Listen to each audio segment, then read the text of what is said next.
What's going on, everybody? Welcome to the Stokastic.com NFL Showdown live before lock, presented by No House Advantage.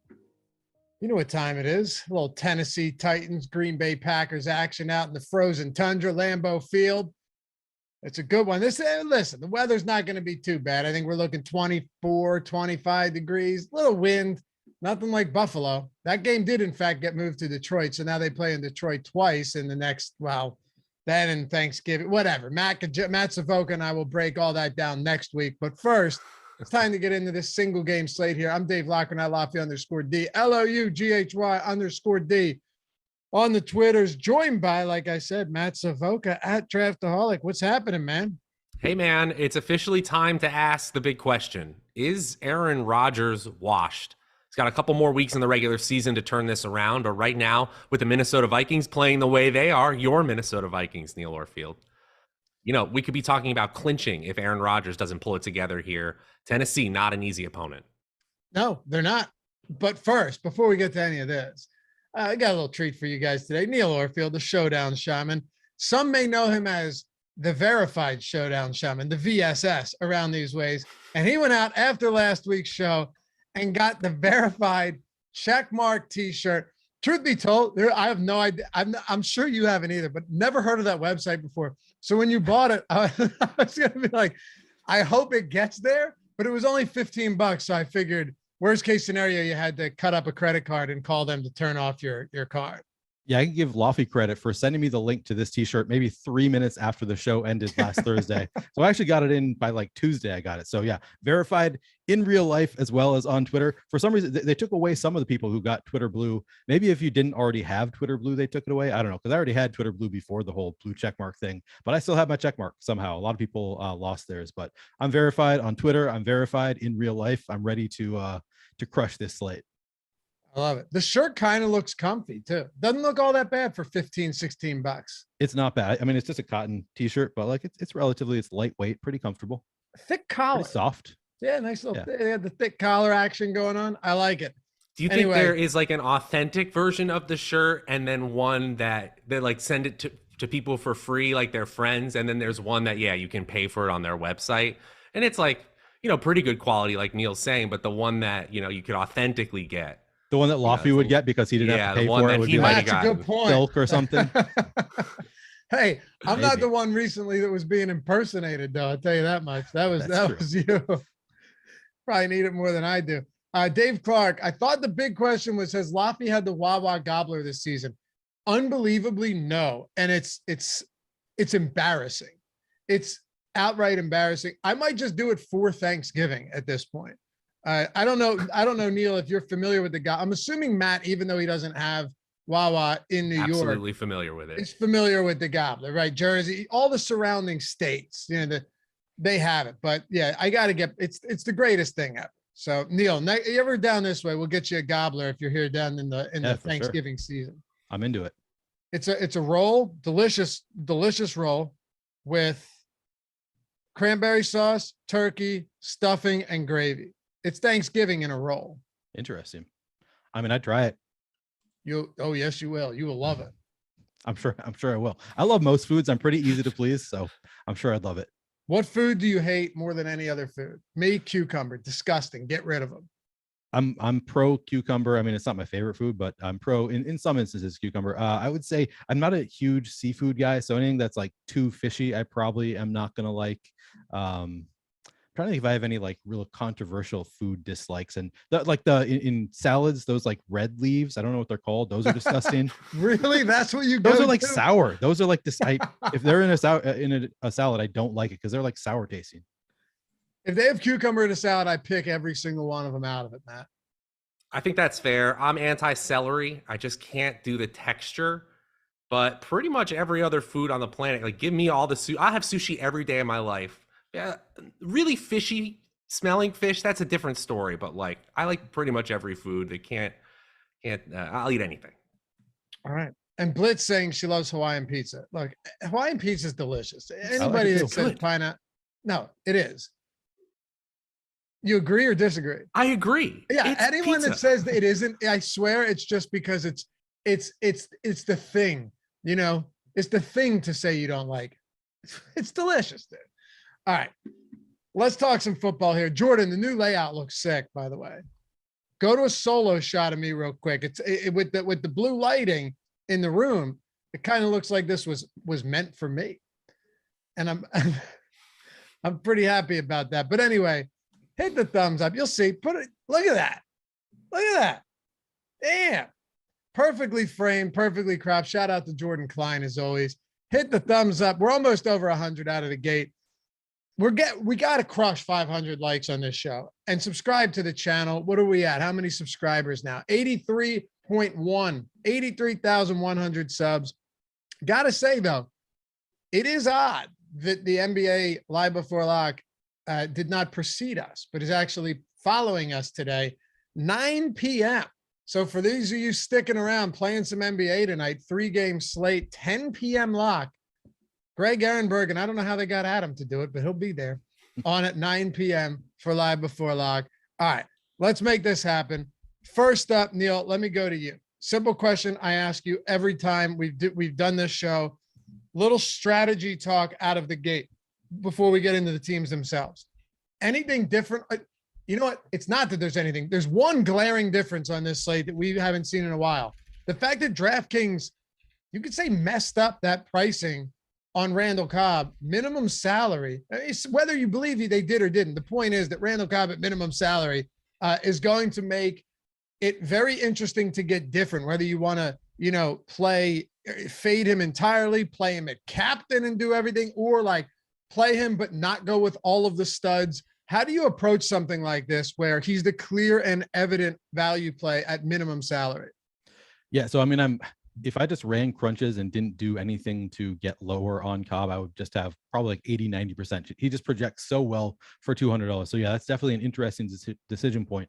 I did pull up our ownership. We only project for 21% ownership. So I have concerns that it's going to be a lot higher just because it's so easy to fit him in lineups. You can play Randall Cobb and play just about whoever else you want. So I would say with Randall Cobb in particular, I mean, I'm always leaving salary on the table, but Randall Cobb, especially if you're playing him in a lineup, I would not use that full $50,000 salary, because the reason people are going to be playing Randall Cobb is because they want to make lineups that use the entire salary cap. So if you leave a little bit of salary on the table and still use him, and he scores a touchdown, puts up 12 fantasy points, he still might be optimal, and you don't necessarily need to use the entire salary cap. So you still want to get a little bit different, avoid being duplicated 300 times. And I think with Randall Cobb in particular, you're not going to be able to play him and use the full salary cap without having a pretty duplicated lineup. Yeah, Matt, thoughts on that? I think it's the only way we can open the show up today. This kind of goes back to the conversation we were having earlier, Laffy, on the matchup show. Check it out on the Stokastic DFS YouTube channel after this one. Ultimately, this is about a player who their most likely outcome, 6 or 7 points, is good because of their salary-based expectations, but is not going to win you a tournament on their own. They're still in the optimal lineup 36% of the time, which is a gigantic amount for a 200 salary player on DraftKings.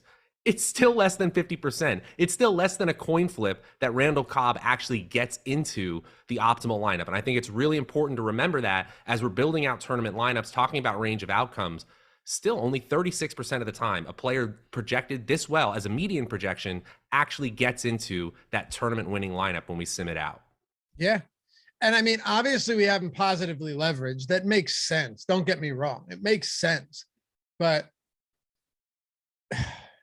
with how bad this passing offense has been, look, I got a hot take that we'll get to once we get to wide receivers. So buckle your seatbelts, fellas. I intend on us having a spirited debate once we get to these wide receivers for the Green Bay Packers. So this should be fun. But let's start off with quarterback first. And again, glad to see all the new people in here, a lot of new names popping up in chat, and then a lot of our regulars that are always here to support the channel. Now, I love seeing that. Makes these shows enjoyable. But at quarterback, Neil, you have Ryan Tannehill, who, look, if all things go according to plan, this team would love to throw 23 times. We know that. I mean, last week, this should be lost on nobody. Denver Broncos, and this is not a fade Derrick Henry conversation, so, settle down. But Denver Broncos did sell out to stop Derrick Henry, and if their offense wasn't complete and utter dog shit, they would have won that game because they did slow Henry down. And Westbrook-Akina ends up being the guy that beat them. Like most nights, the teams would be okay with Westbrook-Akina beating you or Robert Woods if they can slow Henry down.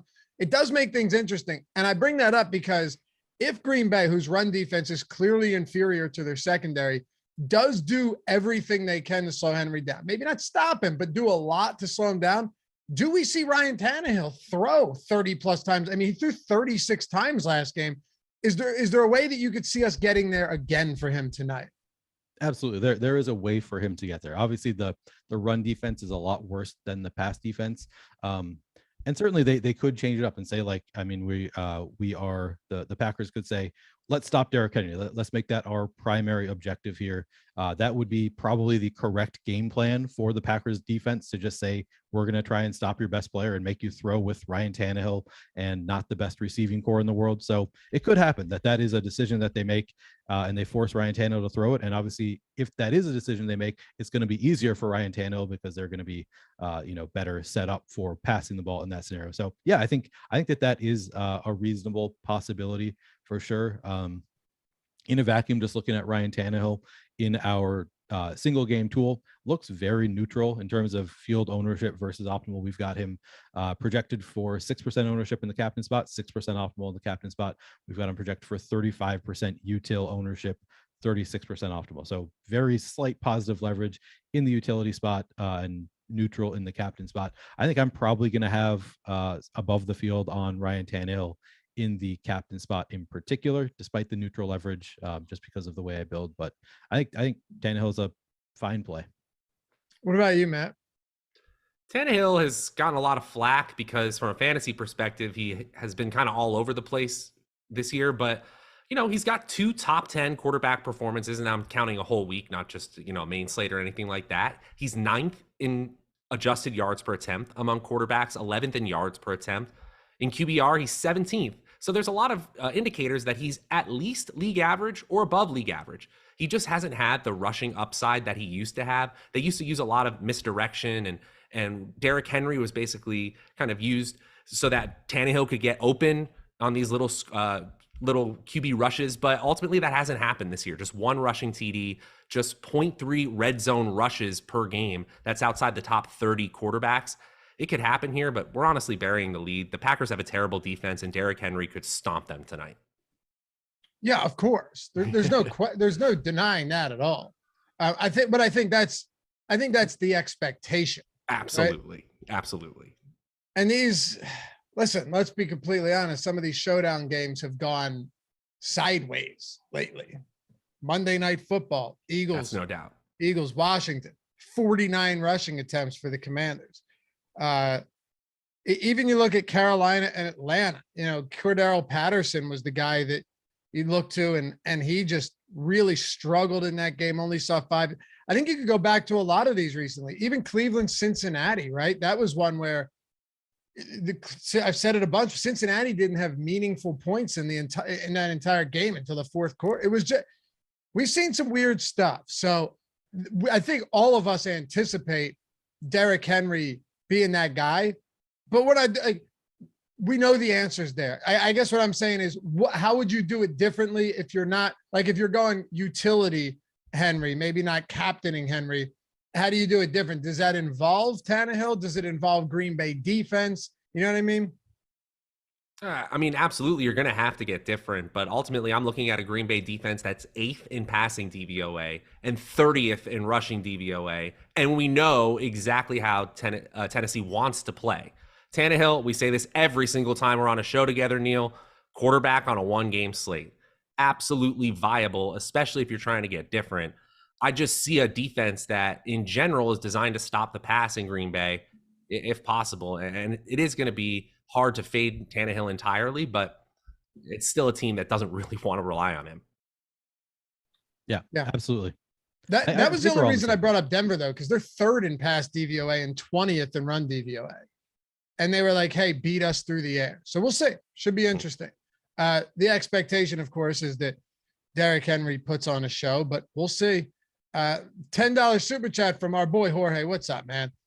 Shout out to the new name section on each of you. Is there a new name section? Oh, okay, cool. In the bottom left, when you go solo, yeah, it looks really cool. Nice. You know why? I think it's similar to the odd shop. So it's like I've seen it before. Right? What's that? Okay. Yeah, that's what I thought. New design from production. Thoughts on the tight ends from both teams?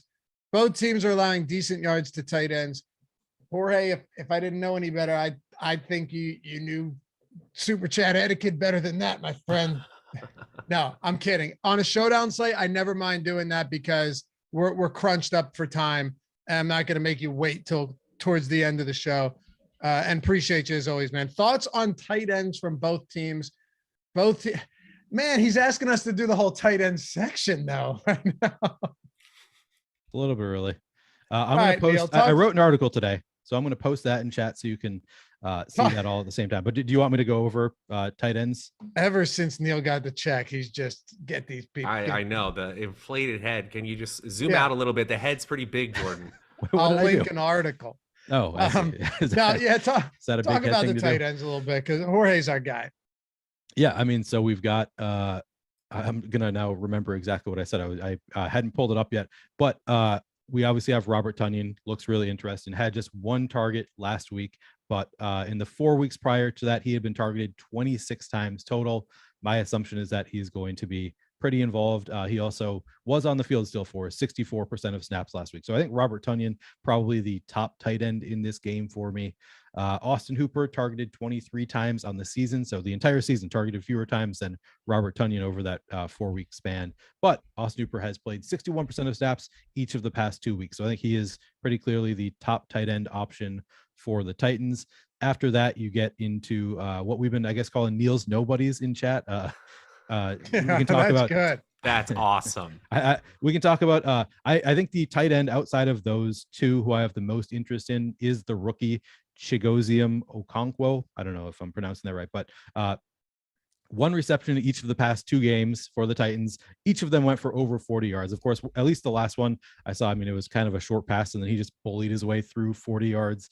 But he's a rookie and he's seen increased playing time since the bye week in week 6 for the Titans. He's played between 32% and 46% of snaps in each of the past 4 games since the bye week. So I think he's gotten a little bit more involved. He seems to be a pretty talented receiver. He's only 2,600. So I think he's probably my 3rd favorite tight end.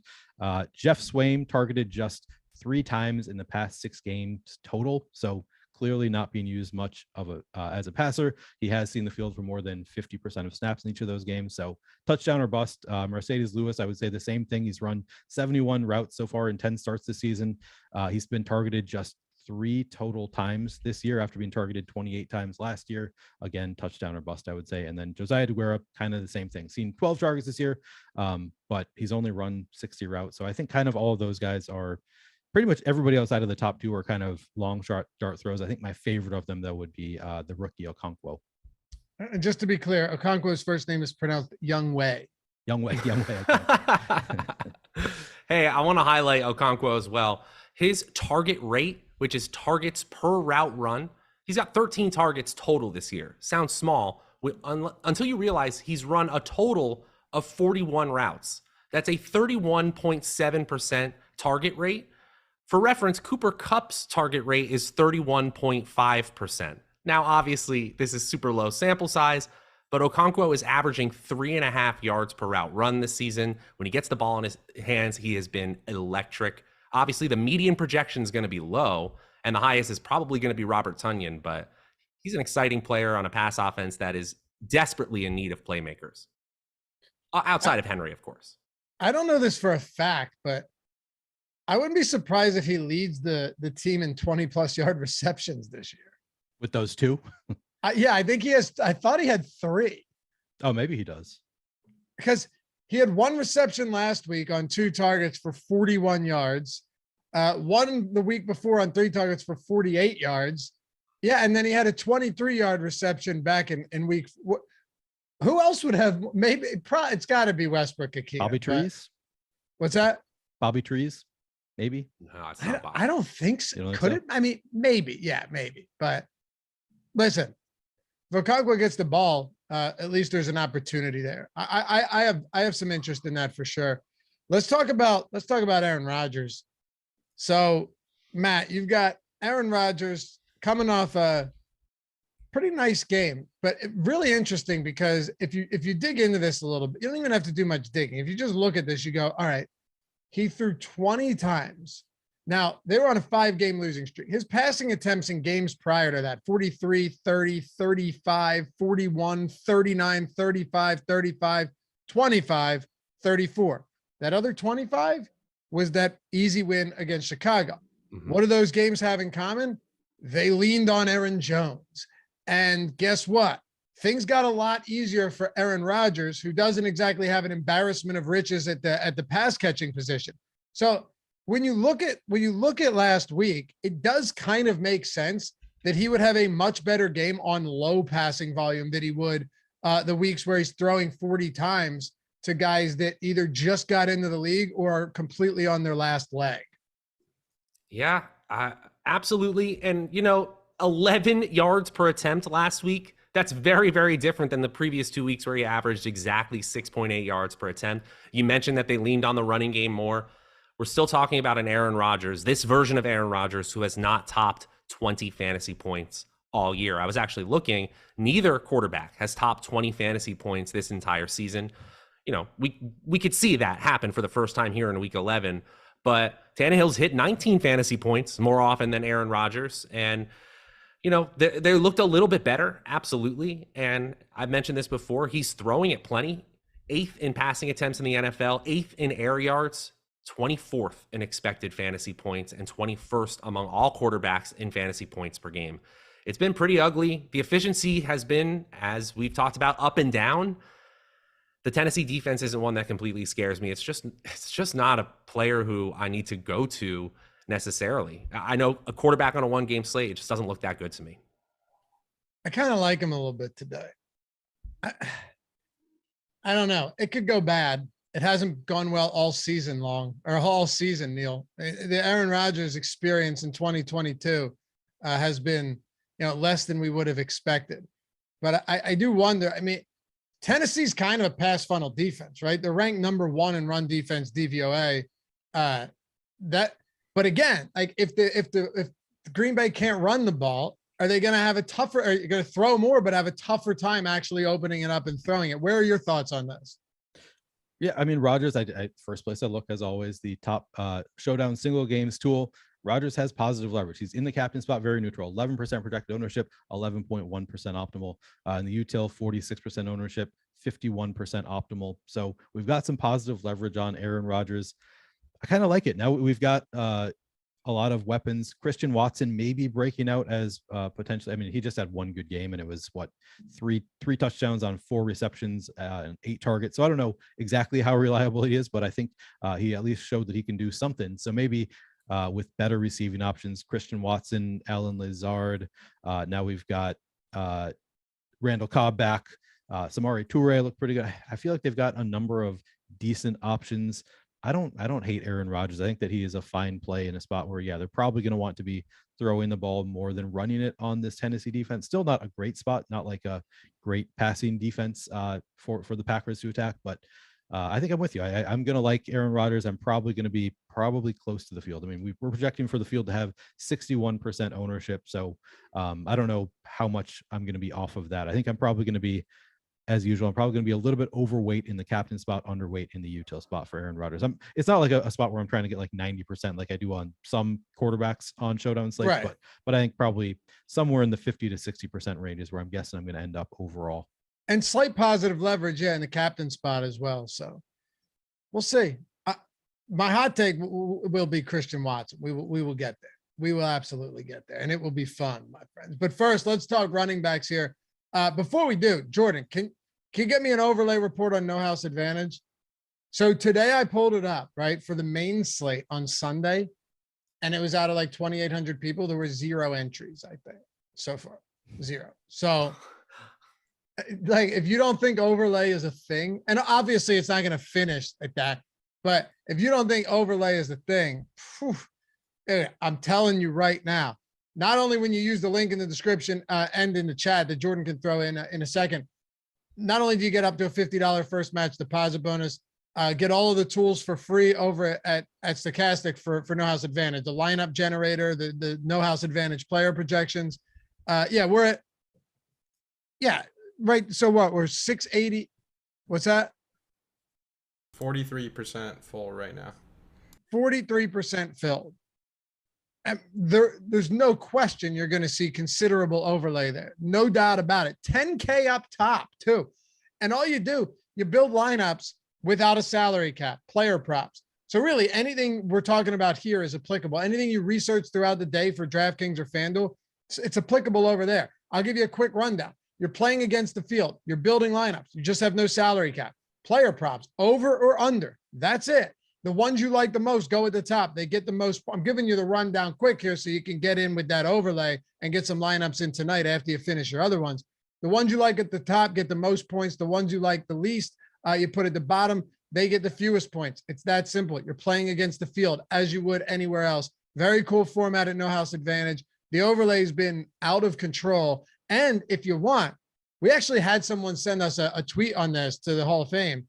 If you want, you can play against the house. It's a different format. If you hit all your picks, you 20 extra entry. Dude just showed us the other day, yesterday, on a meaningless Klay Thompson three-pointer hit. That was his last leg, and 20x. So check it out. No House Advantage, sponsor Live Before Lock. Links in the description. Link is in chat if you're trying to get the deposit bonus. Check that out. All right. Talk to me, Matt. While running back position, well, I don't want to spend the whole show on Derrick Henry. I don't think it's necessary, but I do think it's important to talk about, how we approach him as in the form of captain and at utility today. Yeah, how I'm approaching him is play him wherever I can. Honestly, this is just the way I'm rolling with this slate. I think Derrick Henry is a fantastic option. I don't know how else to put it. Green Bay struggles against the run and is typically a run funnel defense. They are good against the pass. 8th best in Football Outsiders pass DVOA. And as I mentioned earlier, 3rd worst against the run. That sets up good for the modern NFL in general, not well if you're playing the Titans. Derrick Henry, I think, could absolutely smash. We have him as a positive leverage play right now. And honestly, I think I'm going to be well above the field and just kind of hitch my ride to Derrick Henry's wagon. I think he's just in a great spot, and I'm just not sure they can stop him. It's interesting though, because you have Derrick Henry on FanDuel where you have the MVP, right? You get 1.5, but you're not paying 1.5 times the salary. Negative 7.9% leverage on FanDuel, positive leverage on DraftKings. Of course, we'll talk how salary plays into this, but how do you come to terms with that on DraftKings and FanDuel? Just the difference between leverage scores on our top plays tool. By the way, 3 free days of all of our NFL content if you want to use that link. All of our tools for NFL completely free, no risk. If you hate it, you can bounce, but I think you'll like it. Go ahead, man. Yeah, so we have Derrick Henry on FanDuel as the top scorer 39% of the time, but the optimal captain only 17.9% of the time. That tells me that there is a 21.1% chance that Derrick Henry is the leading scorer and is still not in the optimal lineup. And that has to be just a function of his salary being $17,000. He's just he's $2,000 more expensive than the next most expensive player on the slate in Aaron Rodgers. So we see a number of times that he, despite being the highest scoring player on the slate, is still not going to be in the optimal lineup just because of what he does to the rest of your lineup, because he's so expensive.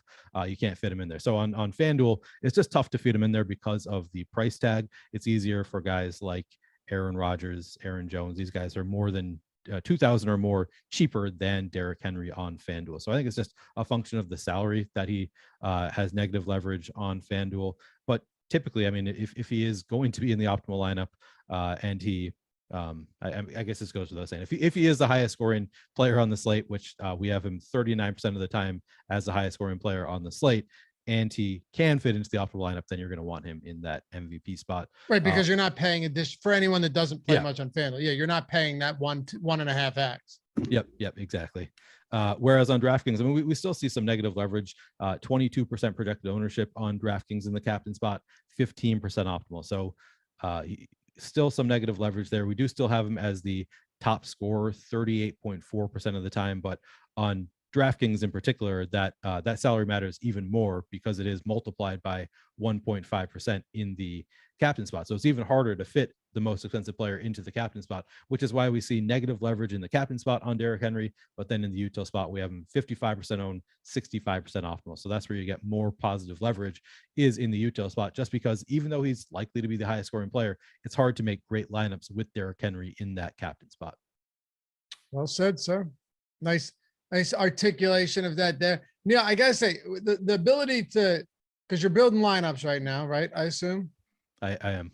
Just Most people who try this on Live Before Lock and also try to give in-depth explanation fail. I got my lineups in ahead of time because I'm not, a little different for me because I got to go bounce back and forth. I'm also not playing, 6 million tonight, but I definitely, I can appreciate the dedication. Matt, is there any thoughts towards Dontrell Hilliard today? Now, hold on. If you want to get a little different, you're talking large field tournaments, right? We got no stone unturned here. These slates have been too weird to do that. He has had some actual good game. Let's just say, this game gets weird and Green Bay goes up. Maybe Christian Watson is the real deal and they get out to an early lead, or they get a defensive turnover and Tennessee is forced to throw the ball more than they typically would. They were down 2 scores last week and we saw Tannehill chuck it a lot. Dontrell Hilliard actually has, 3 games of double-digit fantasy points this year. He's found the end zone on 3 different occasions through the air. So as far as backups go behind a star running back in this league, Dontrell Hilliard's definitely not the worst backup that you could get, because you can still see some involvement in the passing game. That's my plea. What's that? I said, what a bar he's raised. Definitely not the worst backup. Dontrell Hilliard. Okay. I know your point exactly. How often when you get a slate like this and you get a stud running back, how often do we even talk about the guys behind them as being even remotely interesting?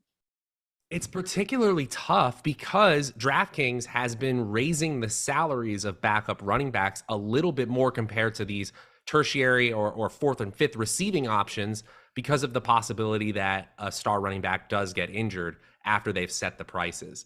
It's not so bad on this slate, but we are seeing Dontrell Hilliard priced in salary around Austin Hooper, Sammy Watkins. He's 2K less than Treylon Burks, but I still kind of consider them the same tier. He's definitively not in the Randall Cobb tier, the 200 to 600 tier. So that makes it a little tougher, but Hilliard's been involved.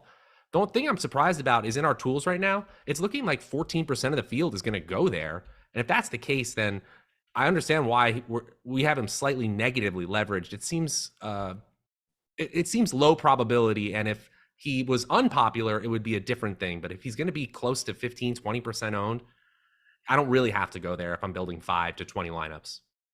Neil, we'll get to Green Bay in a second. And I want to hit on these super chats. I saw them. Don't worry. Any thoughts on Hilliard here? I know you like to get different in some spots. Where are the spots? Are there any spots you get different at running back today would be a better way to ask this question.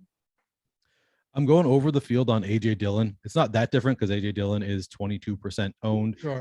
He has had 10 or more carries in like 4 of the past 5 games. Most games he actually does get double-digit carries, and it's not the best spot in the world, but on a showdown slate, you only have so many options. And I think AJ Dillon is a talented running back.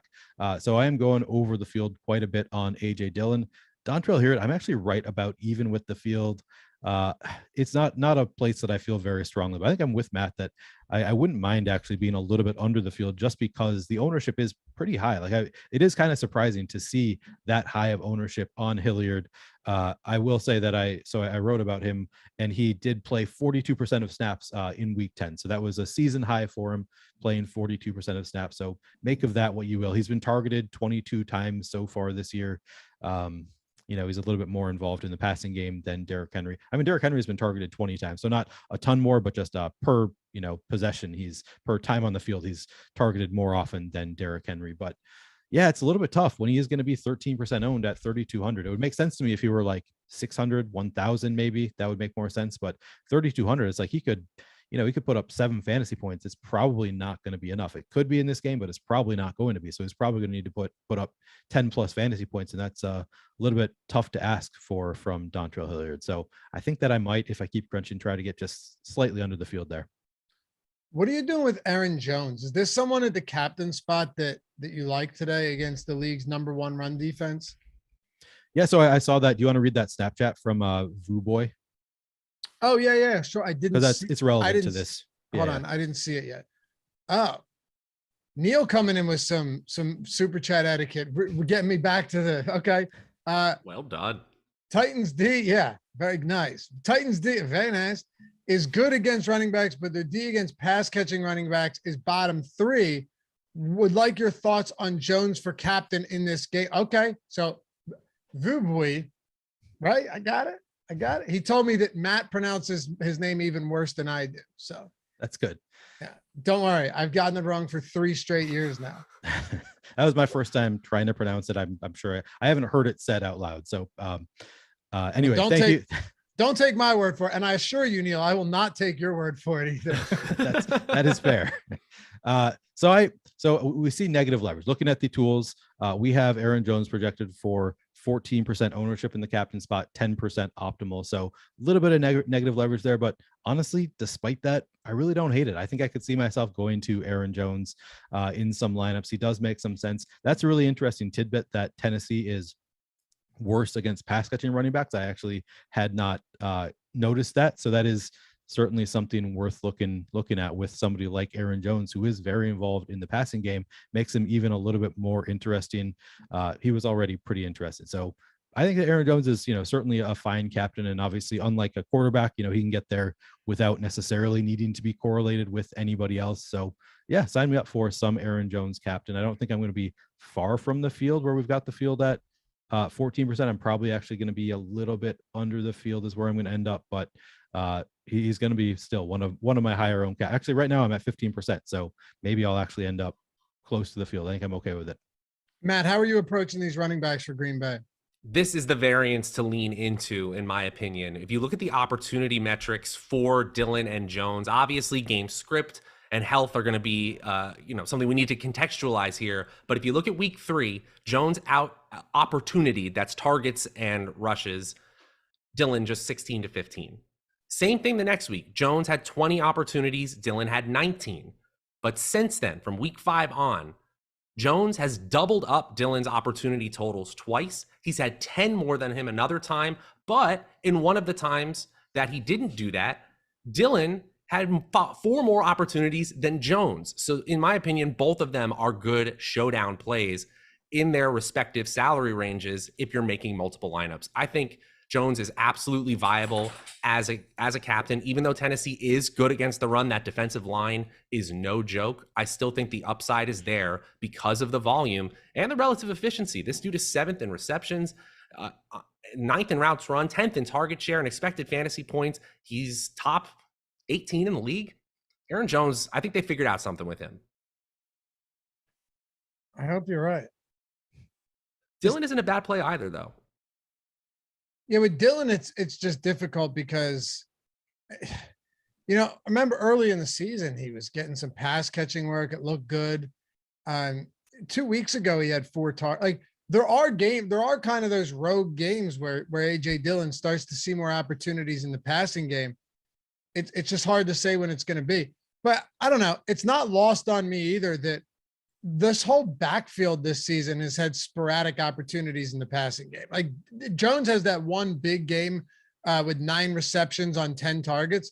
Aside from that, though, have we really seen one game from him where you're like, man, thank God he's a pass catcher?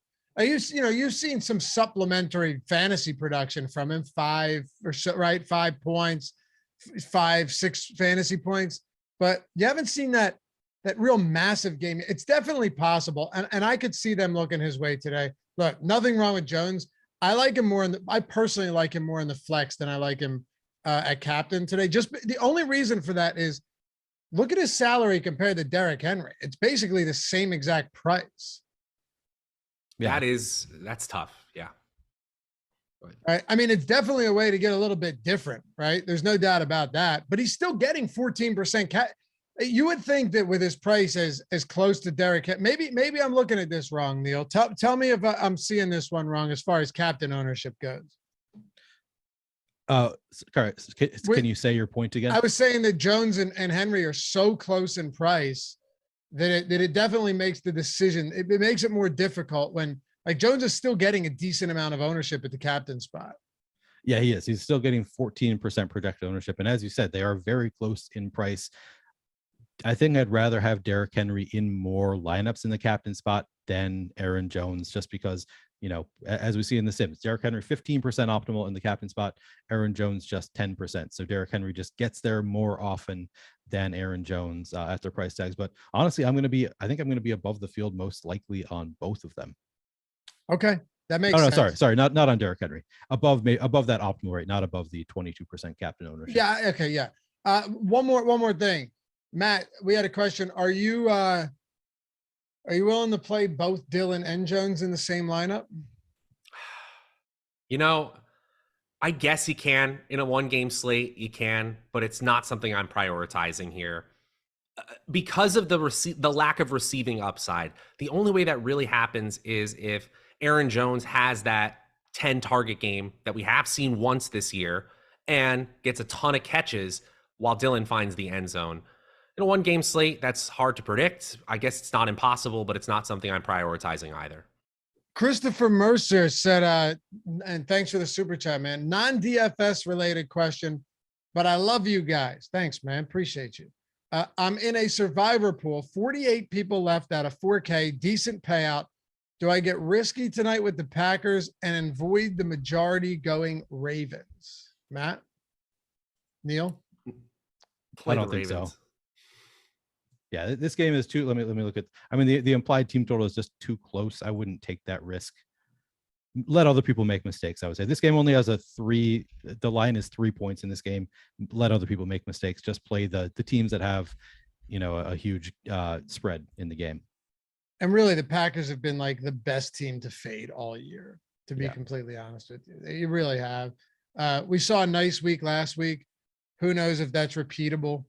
On a short week, no less, right? Just coming off a few days, but thanks for the super chat. Good luck, man. Out of 4K people, 48 left. Anything else at running back, or you guys want to go to wide receiver? I think I'm good. Yeah, I think we talked. I mean, those 4 are the only 4 I'm actually playing. I don't think I'm planning on playing any Hassan Haskins here. So yeah, I think we're good. All right. If Neil's not playing any of the bottom feeders, you probably shouldn't either.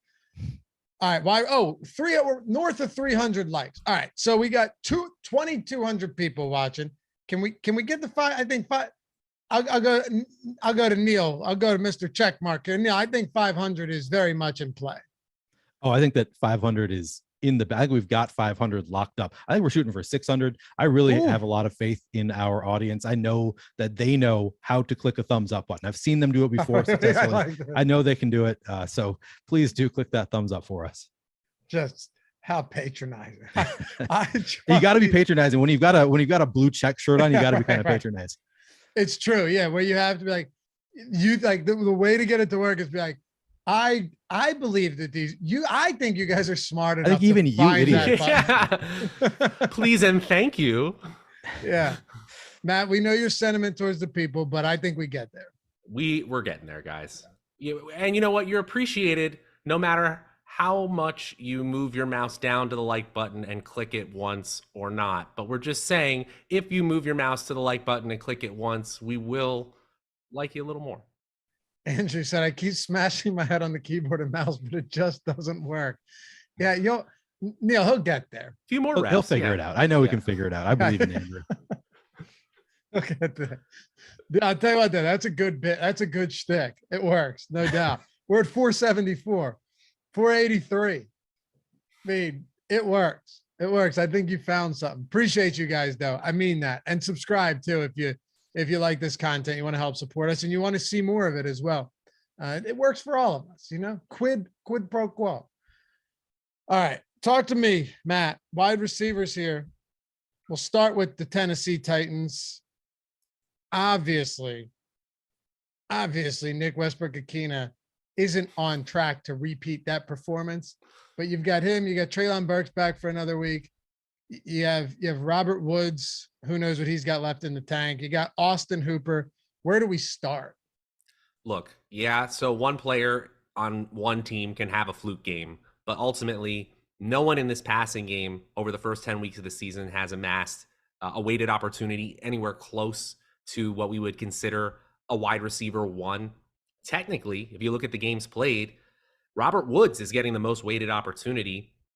I don't know how you really go to him in this situation. He's not unplayable, but I just don't see a ton of ceiling situations for him in this situation. To me, I'm honestly really interested in Treylon Burks. The salary is decent, 5,200, and I saw decent usage in his first game back here. They obviously picked him in the first round as a direct replacement for AJ Brown. It's a little bit of speculation on my part, but I'm going to take some shots here, even at the captain position. We're looking at a pretty low total actually, I take that back. In the tools, his leverage score is very high. He's honestly looking very, very good. I didn't see him get up this high, but his ownership just 23% right now, definitely not too high. I'm a fan of Burks. I'm a fan of Burks as a player. I mean, who knows if it plays out with, the whole AJ Brown trade. That's a discussion for another time. But yeah, Neil, as Matt pointed out, third highest leverage score on the slate. He hasn't had a big game yet this season. He's popped a couple times. He's made some nice plays. He's clearly the young receiver that they'd like to become, that they'd like to replace AJ Brown. So I don't know. Last week was so weird though, because Westbrook-Ikhine had 8 targets, Woods had 7, Burks had 6. There was no real separation there as far as opportunity goes in the passing game. Yeah, but we know he's talented, and he came back after a 4-game absence and immediately played 56% of snaps, which he had played prior to missing those games, 69 and 65% of snaps in the 2 weeks prior to being injured. So I think that he could see an increase in snap share here, and an increase obviously in opportunities as well. I like Treylon Burks quite a bit. I think he's, as Matt said, a very talented rookie receiver who could, do better as he has a little bit more time in the league. He's just 5,200. So I'm currently like right even with the field. So I'm not taking a huge stand either way, but he's somebody I wouldn't mind getting a little bit above the field. And I do think that he makes some sense, and he's not getting a ton of ownership. So yeah, I think Treylon Burks is a very solid play. What about Woods and Westbrook-Ikhine coming off that monster performance? So actually, I think I like Woods a little bit better than Matt does. I'm once again even with the field. So Woods is 6,800 to Treylon Burks being 5,200. So clearly 1,600 more. That makes a difference. But he has been the most targeted. He's run the most runs on the team. He's been the most targeted of any receiver on the team. Of course, Treylon Burks did miss several weeks. Woods has played every single game, but he's been the most targeted player on the team by a good margin. I think he's got 38 targets or something like that so far this year. So Robert Woods appears to be the wide receiver one. The field playing 22%. I'm even with that. I think I'm comfortable with that. I'm actually below the field in the captain spot, which I don't love currently, but I think he's a fine play. I don't think that he's, a smash spot, but I think the field has played him about right. I like Woods a good amount. Westbrook-Ikhine, I was kind of surprised looking at his routes run. He's actually just behind. Robert Woods has run like 205, 208, something like that. And then Westbrook-Ikhine is at like 185 routes run on the year. So he has been a very active participant, at least in terms of running routes, even if he hasn't seen nearly the same number of targets. And then last week, of course, he scores 2 touchdowns and has like 119 receiving yards, something ridiculous like that. So he was very involved last week, and we're still projecting him for 15.5% ownership. It wouldn't surprise me if it comes in a little bit higher than that, just because of the recency bias of a huge game last week. But I'm above. If it does come in that low, I'd be happy to be above that number on Nick Westbrook-Ikhine. I think that he's a pretty talented enough receiver who's going to see some opportunities, and he's only 6,200. So I like him as well. So if you're ranking these guys, are you going, and then I'm going to ask the same thing for you, Matt, are you going Treylon Burks, Woods, Westbrook-Ikhine? I am. Okay. Matt? I'm going Burks, Westbrook-Ikhine, Woods. One last stat I want to point out, Westbrook-Ikhine, he's had only 23 targets this year, but 397 air yards. Even in that game last week, he had 91 air yards, turn that into, as you said, Neil, 119 receiving yards. His average depth of target of 17 yards, number 1 in the NFL among qualified players. So those big play, change the game with one play kind of receivers, we don't think of Westbrook-Ikhine like that. but 17 average yards of average air yards is pretty darn good on a showdown slate. I'll take that. Is it really number one in the league among qualified players? That's what I'm seeing on the site I'm on right now. Wow. No, I believe you. I'm just saying that is surprising. What's a qualified player? Usually means that they played more than a 30% snap share for multiple games. So yeah, I wasn't sure what, because I think they can be qualified differently depending on, so 30. Yeah. All right. Man, Burks has to have a game at some point, right? Like he just has to. You think? 100%. He doesn't have to, but it feels like he has to. Let's talk about the Packers here and 560 likes. I mean, we should have said 700. We should have shot for 700. I mean, by the end of the show, I think we're going to get there. I think once people figure out how to hit the thumbs up. Yeah, they got to first find the thumbs up on the page, figure out how to click it. You know, there's some steps here. Take some time. They're going to flow in. All right. Matt. So Christian Watson last week, this is kind of crazy. The whole way that last week transpired. Now I'm going to spin a little yarn here. Okay. The way the last week transpired was kind of crazy because Christian Watson, the whole season's been, not great for him. He's a rookie. He's been banged. You can't even look at half the game logs because he's been injured halfway through, it's 5 of them, but he drops 2 passes to start the game. And clearly Aaron Rodgers doesn't exactly, doesn't look kindly upon people like that oftentimes. Drops a couple passes to open the game, finishes with 8 targets. So Rodgers kept going back to him. He had a 40% target share in that game, 8 targets, 4 of them were 20 plus yards downfield. I'm wondering if Rodgers is saying, this fucking guy can't catch passes right now, but he's the only one that's getting open. And he's the only one that can get separation downfield. So I guess I have to keep throwing to him. And to be fair, Watson pulled up short on another one towards the pylon that probably would have been an additional score. But, a 40% target share in a game where he kicks off the game with 2 drops. He's a 2nd-round rookie. He's the first, wide receiver they drafted in this draft when they desperately needed one. Comes back it's just such a unique spot to me because you could be like, hey, you're just chasing. And then on the other hand, you could be like, maybe that was actually the breakout game for a young player that Rodgers said, I'm going to put some trust in you. And then he came away with 3 touchdowns. Very unique situation. I think this is just how long it takes to get out of Aaron Rodgers' doghouse if you're a 2nd-round pick. Like he played a 70% snap share, ran 27 routes, and got 4 targets his very first game in the NFL. Yep. And I know injuries have occurred since then, but ultimately he didn't play higher than a 30% snap share one more time after that week 1. He had drops in that week 1 game as well. Look, he dropped a clear touchdown, a 70-yard touchdown. Yes, that's the one that's in my mind as well. We haven't seen more than 4 targets in a game from him his entire career until last week. We hadn't seen a touchdown until last week. He turned 75% of his catches into touchdowns. He won't do that again. But ultimately, 164 air yards and 8 targets from Aaron Rodgers is a great sign for a high-round draft pick for a Green Bay wide receiver since they've never taken a first-rounder in Aaron Rodgers' entire career. This is who they want him to be. And with this receiving core banged up, you can take chances on other people. I've seen chat talk all day about some other options, but I think Watson, they want him to be the guy. You think what? They want him to be the guy. Oh, they want him to be a 25% target share guy. Yeah, I think so too. And maybe Brian's right. Maybe he's the next Will Fuller, bust two 30-point games and be hurt rest. I don't know. It's hard to say, but it's just a spot that I think of all the spots on this slate, Neil definitely deserves a lot of conversation. Yeah. So I am currently not taking a big stand on Christian Watson. Matt's kind of making me think maybe I want to go over the field. Currently I'm at 22%. The field is at 24%. Honestly, it is a situation that to me is very hard to read just because, yeah, he scored 3 touchdowns last game. But as you said, he only caught 4 passes on 8 targets. So maybe not a recipe for getting more targets necessarily with the drops, but then, with touchdowns, maybe he is just the only guy getting open. And as you say, he's a talented rookie.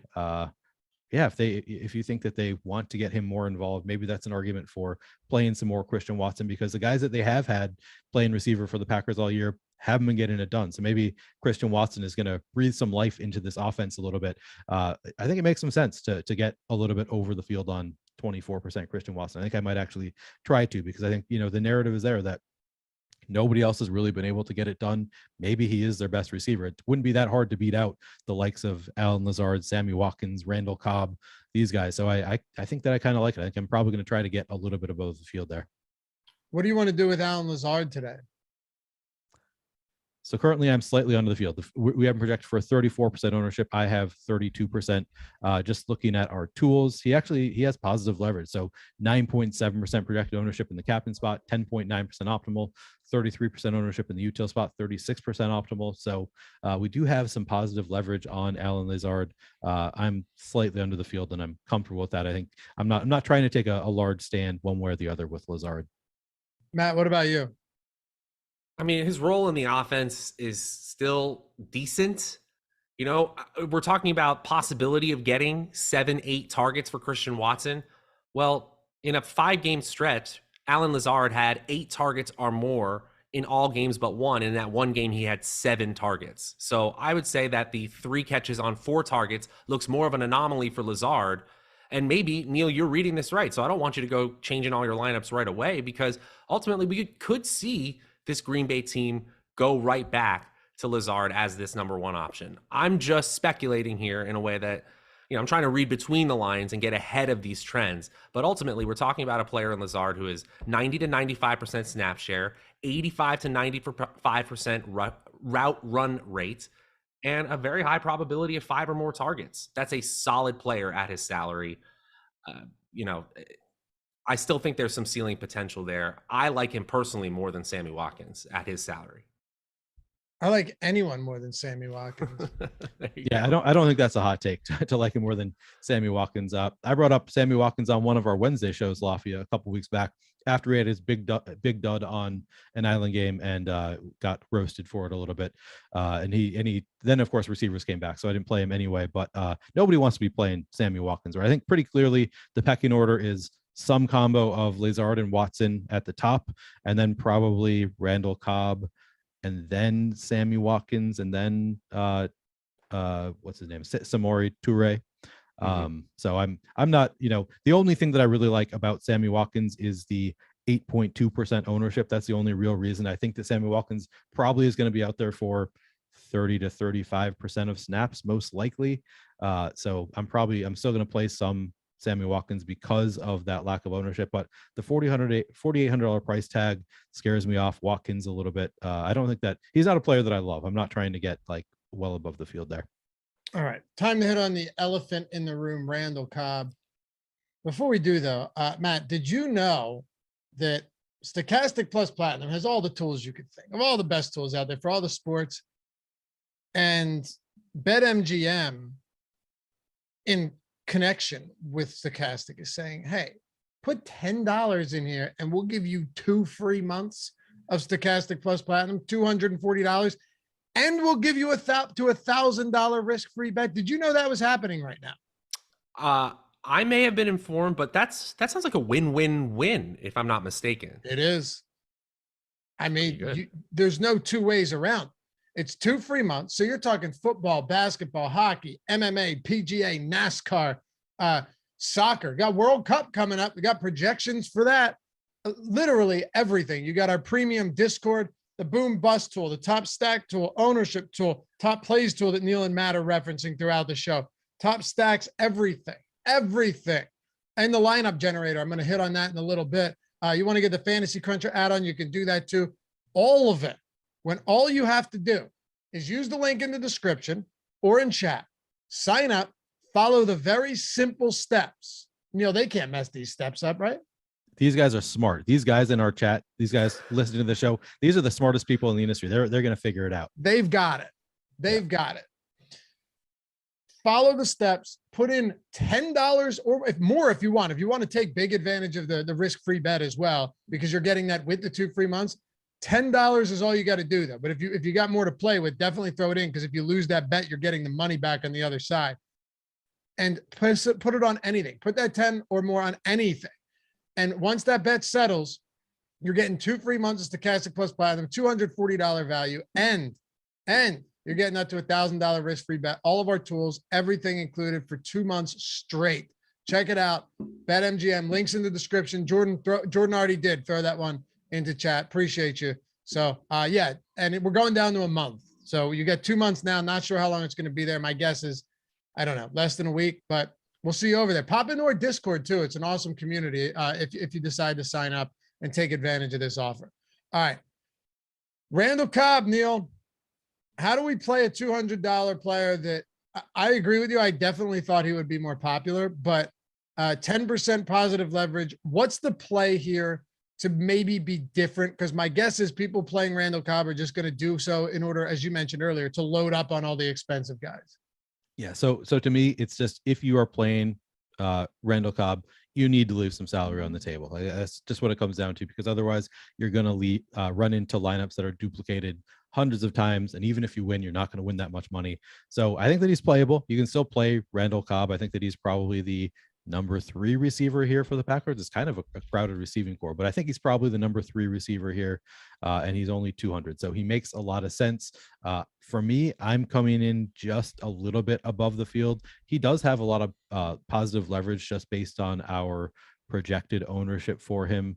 We have Randall Cobb at 3.8% ownership in the captain spot, 6.5% optimal in the captain spot. So massive positive leverage there. And then in the util, 20.6% projected ownership, 28% optimal.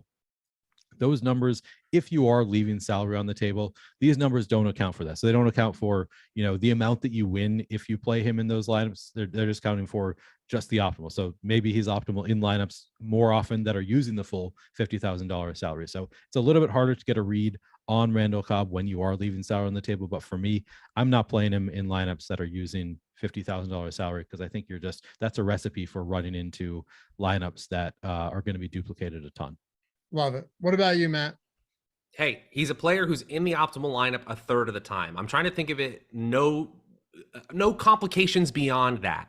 He is a good salary projected player, but he still doesn't have the ceiling potential to help you take down a tournament on his own. 6 points from a 200 salary player is excellent. We still would need something like 14 to 18 points to have him be an absolute must-have smash play. Look, how often does that happen for Randall Cobb? 1 out of 8 or 9 times. I don't think it's that often. He's still solid. I don't think you have to go there if you're only playing like 3 or 5 lineups tonight. Okay. At all or in general? At all or a captain? At captain. Okay. I do think that he's such an obvious value play that he's just going to be so easy to get to. But no, I don't think you have to get there at all if you're only playing a handful of lineups. Okay, fair enough. Any other receivers we haven't talked about yet? Either of you guys feel free to jump in. So, Samori Toure, right, is the only one you're probably got in the player pool. Not excited about him, but he's worth mentioning. Does he get on the field? That's the question. So it's a little bit of a hard read with Randall Cobb coming back. I am interested. I'm actually taking a little bit of a stand and hoping that Samori Toure is pretty involved, but it's a very tough situation to read. So he played the first game of his career, week 7. Weeks 8 and 9, he sees 4 targets apiece. So he's pretty involved weeks 8 and 9. Now, and then in week 10, he didn't see a single target and only played 19% of snaps. Now we've got Randall Cobb coming back. So it's been trending a little bit towards maybe he isn't going to be all that involved. But we do have Romeo Doubs out. We've got Amari Rodgers was cut. So there might be still a chance for Samori Toure to retain some role in this offense. So I'm actually we've only got him projected for 3.5% ownership. And there aren't that many players that I think are viable plays today that are coming in at very low ownership. So I'm actually coming in a good amount above the field on Samori Toure, even though I'm not all that confident. I'm not feeling like it's a spot where he's guaranteed to see much playing time. He might not see the field today, but I think there's a chance he has earned himself a little bit of a role as a rookie and might come on. So I'm going above the field, but it's not something I'm super confident in. All right, Matt, anybody else? I think that's it. I think we covered it. All right. Neil broke down tight ends earlier with Jorge's super chat. And I want to hit this real quick, then get into the lineup generator a little, see what lineups are popping up for us before we kick off here. And then, of course, kicker and defense. Just very quickly, let me go out of order for a second. Kicker and defense. I think everybody's in play today. It's a 40.5 point. We can keep this pretty simple. Like, it's a 40.5 point total, Neil. It's at Lambeau. You know, I'm really not worried too much about the conditions at all, but it's a 40.5 point total between two pretty good, defenses, a good passing defense, a good run defense. Both teams can get some pressure. Wouldn't be surprised to see, either of the four. It is Lambeau and not Bullock, by the way, but either of the four be optimal today. What about you? Yeah.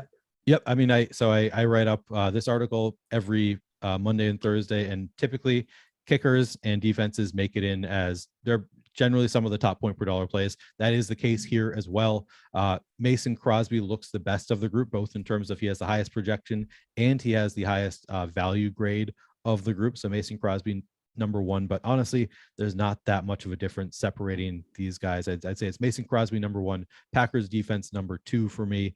I will note, so the thing I care about most when I'm talking about defenses is how often the opposing offense turns the ball over. Aaron Rodgers has already thrown 7 interceptions this year through 10 games, which is more than he had thrown in any of the past 5 seasons. So make of that what you will. If you think that he is washed and maybe he's just going to be throwing more interceptions now versus maybe he's just gotten a little bit unlucky, kind of hard to say, but he has thrown 7 interceptions. So he's been more interception prone than we're used to with Aaron Rodgers. Ryan Tannehill, on the other hand, threw 14 interceptions last year. And I think that he, we can trust it more that he's going to be throwing some interceptions, even though he's only thrown 3 in 7 games this year. So I think I prefer the Packers defense. For me, it's Mason Crosby, Packers defense I like better than Tennessee defense and the Tennessee kicker here. All right, Matt, quickly on the defense kickers and then hit on these tight ends. Neil already covered tight ends for us earlier.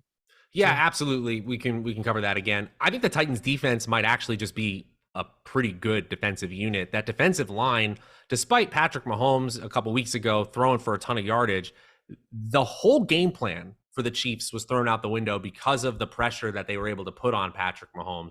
They're even better in the metrics against the run, first in DVOA against the run specifically, but they're above league average against the pass as well. I know in the tools, the Green Bay side looks a little bit better, but don't rule out this Tennessee Titans defense, especially if you want to play into the narrative that Aaron Rodgers is not the same Aaron Rodgers as we saw in the past. Both kickers are fine for me, especially in a game with a low total. This could be a classic sludge fest, as I like to call it. And if that's the case, then especially when we're in need of value options, kickers could be viable as well. Headed back to the tight end position, I think the highest projected player by about 2 points is Robert Tonyan. But remember Austin Hooper, who hasn't seen a whole lot of target share. He's actually projected for about 75% of Robert Tonyan's total median projection here. So at 4,600 compared to 5,800, I don't think that's a bad play or out of the question if you need a value play in that range.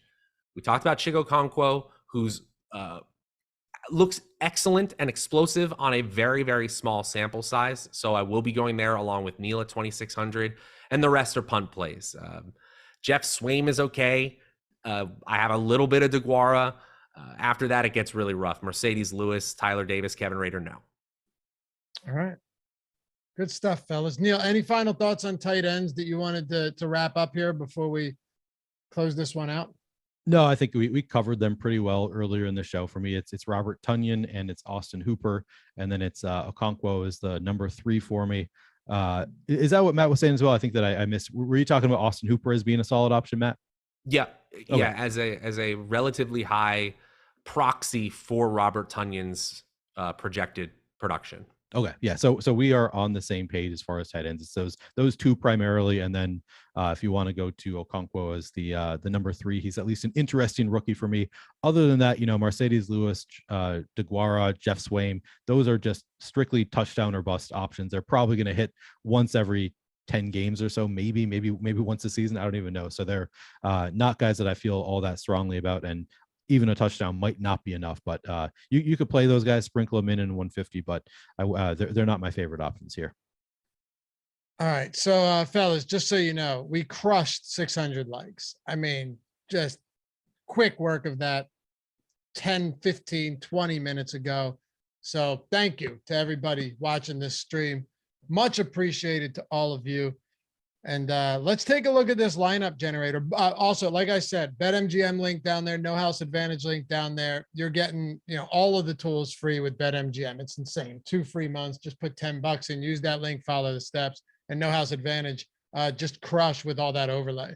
So, Matt, you've got the lineup generator. We just added something very cool to this, where if you save these lineups, not only can you export them to CSV, but now when you look at your saved lineups, you can see your exposure to all of the players that you have, both at the flex and at the captain spot. You could do all lineups, chalky, balanced, contrarian lineups. Very nice little feature, especially for people doing the 3 max, 5 max, 20 max. You got to be pretty impressed with this. Absolutely impressed with this. Incredible stuff going on right now. And that's a huge thing, right? Because you want to know who you're hitching your ride to. That's important. The individual lineup can look okay, but then you realize, oh my gosh, I got 90% of this guy. It's great that you can recalibrate so quickly now. And we've got different lineups available depending on the type of contest you're trying to take down. Awesome stuff. And Neil, another thing to consider here, we can look through some of these lineups, but when you're running these lineups, you can save them, you can discard them, you can run as many as you want. What I love seeing is that you're getting the lineup ownership, like the collective ownership of the lineup. You're getting the salary, you're getting the projected fantasy points, and you can choose which ones you want to play or you want to discard. Yeah, it's pretty great. It does give you, some choice in the matter. You're not just forced to play the first lineup that they give you. You can choose, do I like the look of this lineup? So it is good to give, users a little bit of decision-making in the process as well, while obviously doing a lot of the work for you in creating the lineup. So it's a very cool tool. If you're looking at just the bottom, you're wondering how to use this, like you see the projection down there, and then you see ownership. Of course, the green for ownership means it's more contrarian than anything else. I just wanted you guys to be able to see this. And we explain it to you if you had any questions about it too, especially for those of you getting in on the free 3 days. Take advantage of everything, the BetMGM promo, whatever it is. Save as many lineups as you want, however you want to play it. You can do chalky, you can do contrarian, you can do all lineups. It doesn't matter. So that's the new lineup generator we got. Hopefully you guys use it. Hopefully you love it. Hopefully you win some money off of it. Any thoughts? And yes, Joe, like I said, you can export to CSV. Yes, 100% you can. Matt, Neil, any final thoughts before we head out and watch some Thursday Night Football on Amazon Prime? Go Titans. I think the Titans win too. I think the Titans win on the road. They're a better team right now. Me too, but I've been snake bit when it comes to primetime betting picks lately. Just can't get it right. And I'm on the Titans. So fellas, that's not great. Now, we'll get – look, the primetime games can be tough, but I'm with you. They do feel like the better team. Appreciate all you guys watching. You can follow Neil at PlayerQDFS. He is the verified Showdown Shaman. Follow Matt at Draftaholic on Twitter. I'm at Loughy_D, LOUGHY_D. And, hey, shout out to Jordan Klein. Jordan, throw yourself up there. Get the people a wave. Let them see that face. Everyone wants – oh, of course you don't. Of course you don't. You look beautiful, Jordan. Show that face. Of course you don't. Neil, I love the avatar is now the check mark. So you just fully committed. Oh yeah, got to commit. We'll see you guys back here soon. Appreciate you. Good luck tonight. Peace.